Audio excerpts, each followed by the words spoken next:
Hi friends, welcome to Donna's Bookshed. In today's video, I'm going to be discussing my bookish goals for 2025 as well as some of my most anticipated releases of the year. I only have a few bookish goals that I want to achieve this year, and it's only because I don't want to burden myself with too many things. Reading has always been something fun for me, and I want it to stay that way, so I'm trying to keep the goals simple and doable.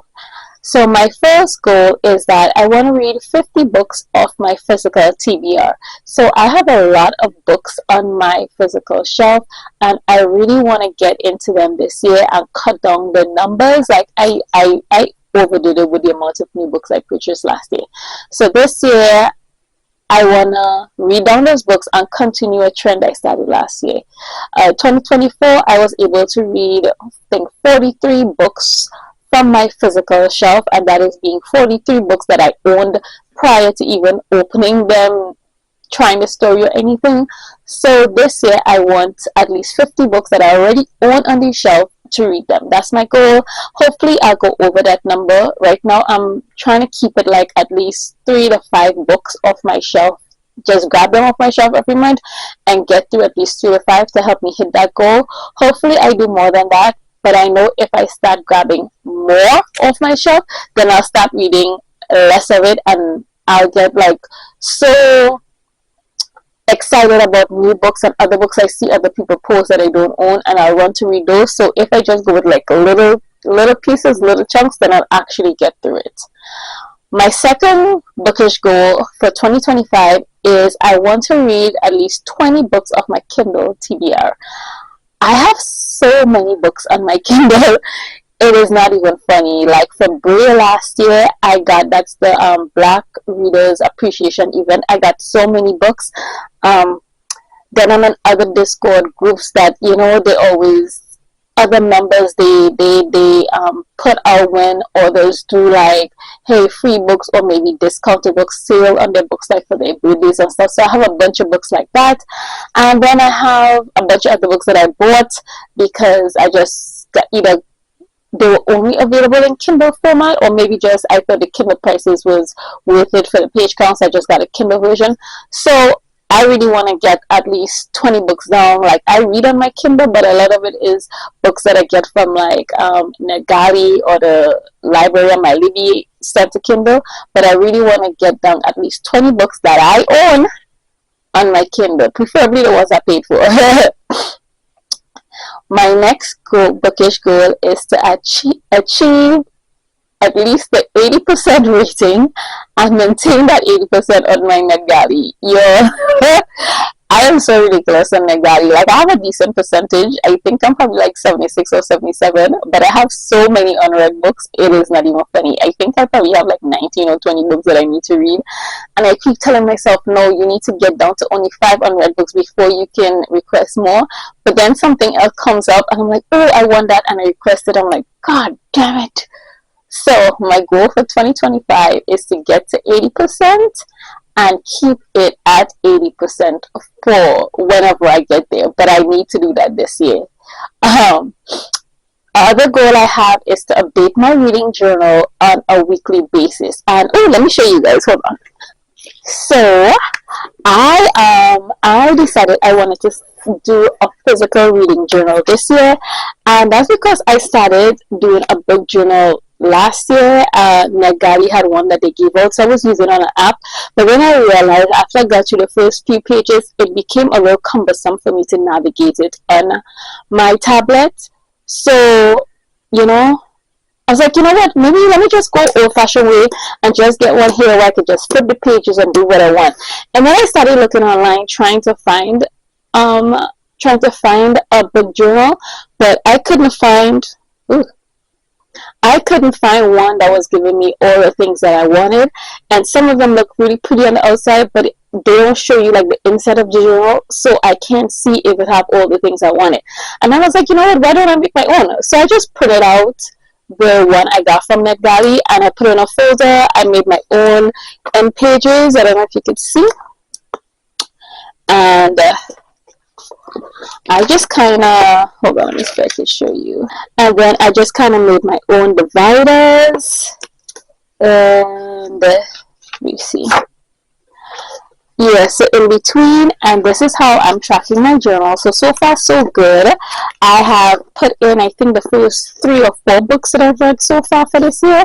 I put them in, and I'm also putting in my DNS as well, because that is one of my goals this year. I don't think I wrote it down, is that I have this thing where I'm always forcing myself to finish books, especially if, you know, sometimes I'm like, okay, I'll give it to like 20 to 50 pages or 20% of the book, depending on how long it is. And sometimes I'll just be reading it and I'm not connecting, I'm not feeling it. I'm just like, oh, but I'm like, this year I don't want to be reading any books where I'm like, okay, just get through it, just keep pushing, you get to the end of it. No, I'm like, if at any point I start feeling like it's a chore to get through the book, then I just need to DNF it.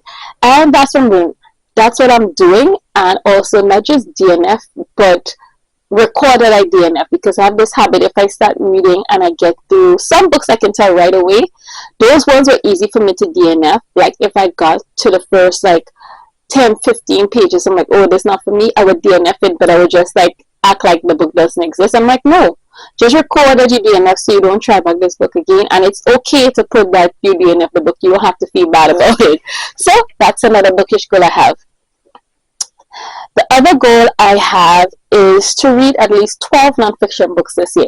Now, I am not a nonfiction girly at all. I love fiction. I love fantasy. I love romance. I love literary fiction. I love women's fiction. I will try a little bit of thriller, you know, a little bit of something. But whenever I think of nonfiction, it feels like work and I don't normally pick them up. And I do have nonfiction books on my shelf and I would really like to get into some of them this year. So I'm making a goal for myself. Last year I made the same goal and it was to read 1 nonfiction per month.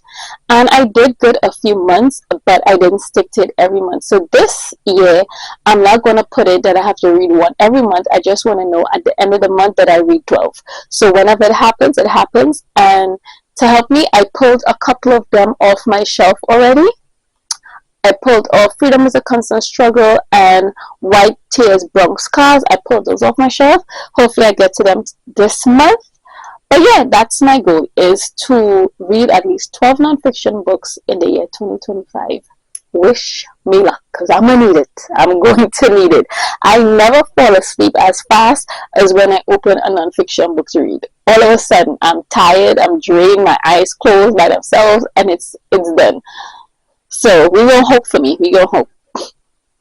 And then my final bookish goal of 2025 is to complete all the series that I've already started on my bookshelf. Now, I love series, especially when it comes to fantasy series, and I realize I have quite a few of them where I've read like the first couple books in the series, but then I get excited about other things, I move on to other books, and then these series are just sitting halfway uncompleted on my shelf. So I don't want to do that. So to help me with that goal, I'm starting a series on my channel where I just grab a series off my shelf every month and I just go through that series and I just kind of vlog it. And I've already started. The only thing is that I started with a series that I didn't start before. I started with a brand new series, and that's the Green Moon Saga. But we're not going to judge me. It's still a series being completed, so you know it's okay. We're moving in the right direction. So those are all my bookish goals for 2025. Now for the next part of the video, I'm going to tell you guys about some of my highly anticipated reads for the year, and these are books that are all coming out in 2025, so I'll just tell you about them. I didn't record the dates when they're coming down though, so yeah. The first one is Death of the Author by Emily Okorafo, and thankfully I was able to get an arc of this one and I read it. I loved it, and then as you can see, I purchased a physical copy for my shop because I love it. She's one of my favorite authors, so I'm very happy that we started the year on a high note. And actually she has another book that's coming out in her Who Fears Death series, and so in that series it's Who Fears Death, She Who Knows. The author also says the Book of Phoenix is part of that series as well.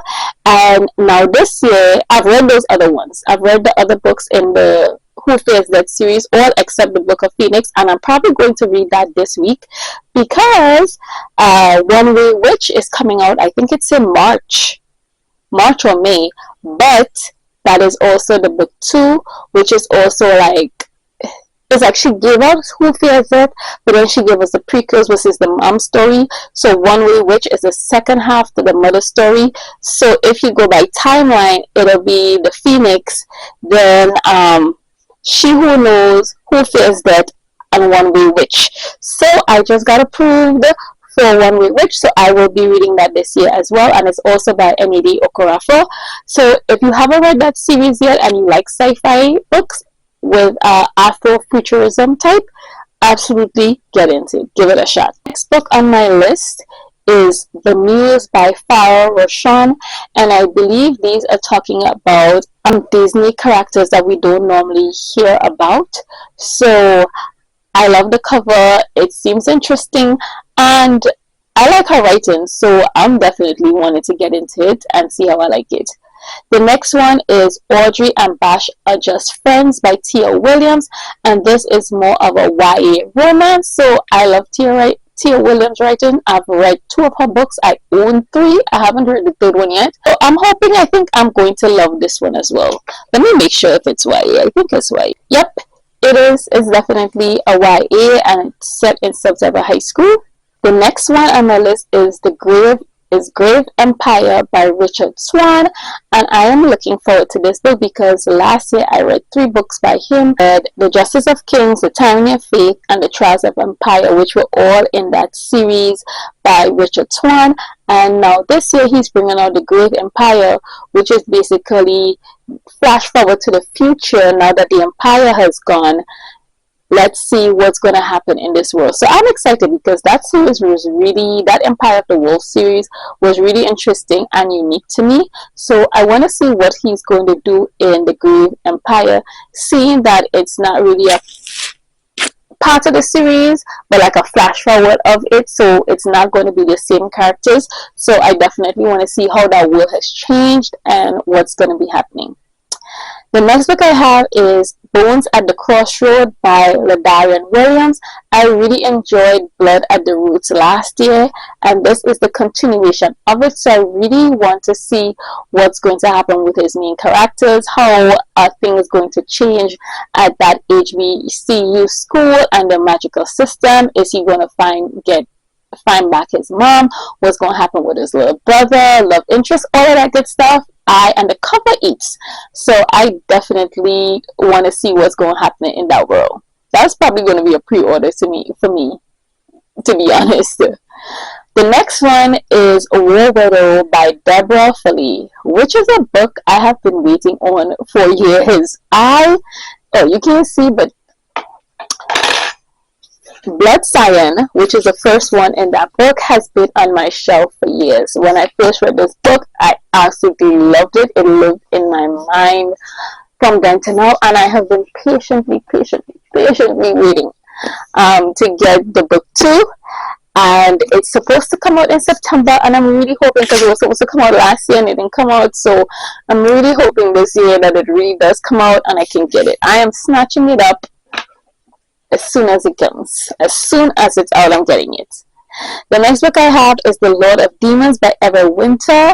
Let me tell you, The Rage of Dragons, Vengeance of Fire, one of my favorite series of all time. I absolutely love that series. So I am fingers crossed as well. We finally have a name. Please, who's ever up there ruling the book world, the book universe, let this book come out this year. Those 2 books, the last book, War Widow and Lord of Demons, I absolutely need them to come out this year. Pre-orders immediately. Next book I got is Good Dirt by Charmaine Wilkerson, and she reads more like women's fiction type of book. She's the author of Black Cake, which was one of my favorite books as well. Loved it. So as soon as I saw this one coming out, I was like, yes, have to get it. It is also seems like a family drama in the same vein as Black Cake. So since I love that one, I think I'm gonna love this one, and thankfully I also got a e-arc of this one, so I can't wait to jump into it. Another book is Firstborn of the Sun by Marvelous Michael Anson. I saw her on Bookstagram, and it is Afro-based fantasy as far as I can remember, and I just love the synopsis when I saw it, so I just put it on my list so I can remember to get it, because I hope it'll be a good time and I'm hoping to love it. Next one I'm looking forward to is Immortal Dark 2 by Tigris Girma. I loved it. Black Vampires in Immortal 1 had me on the edge of my seat. I love that book. It was one of my favorite books of 2024. And she was a first-time author. So I'm like, if this was her debut, imagine what the rest of her work is going to look like. So I cannot wait to get into Immortal Dark 2. Another book I'm looking forward to is Strength of the Few by James Eisenton. And, you know, let me explain. Have I read The Will of the Many? No, but it's on my shelf. I look forward to it. I think I'm going to love it. I don't care, I'm still looking forward to book 2. I'm still looking forward to book 2. All the people whose book opinions I trust and have like similar taste with me when it comes to like fantasy and stuff, they all love The Will of the Many. So I expect I'm going to love it too. So yes, I'm looking forward to Strength of the Few. Then on my list high up is Can't Get Enough by Kennedy Ryan. And I love that series. I read both times I read those books. Before I let go, I think it made my top list of 2023. But definitely, This Could Be Us was definitely my top of 2024. I didn't consider it a romance, but I loved the self-love journey. I loved the autism representation in that book. So I cannot wait to see what she's going to do with Can't Get Enough. And the cover is so beautiful. I am excited. Hendrix story. Can't wait. And then I also got Daughter of Chaos by A.S. Webb. That just released, and it's a fantasy as well. The cover is also gorgeous. So I definitely want to get into it. Then I have something I just found was The Queen's Spade by Sarah Rowley. I just saw this one on Goodreads. The cover was nice, the synopsis was good, so I definitely want to get into it as well. And then finally I have At the Fount of Creation by Toby Ugondian, and I read the first one. This one is a novella fantasy duology. I read the first book last year and I absolutely loved it. It was one of my favorite and memorable reads. And now the second book, The Fount of Creation, is coming out this year. I also have an arc of this one, so I'll be getting to it pretty soon. And yes, so those are basically all the books I am looking forward to getting to in 2025. Hope I was able to put some new books on your list, and I'll see you in the next video. Remember to like, comment, and subscribe. Bye.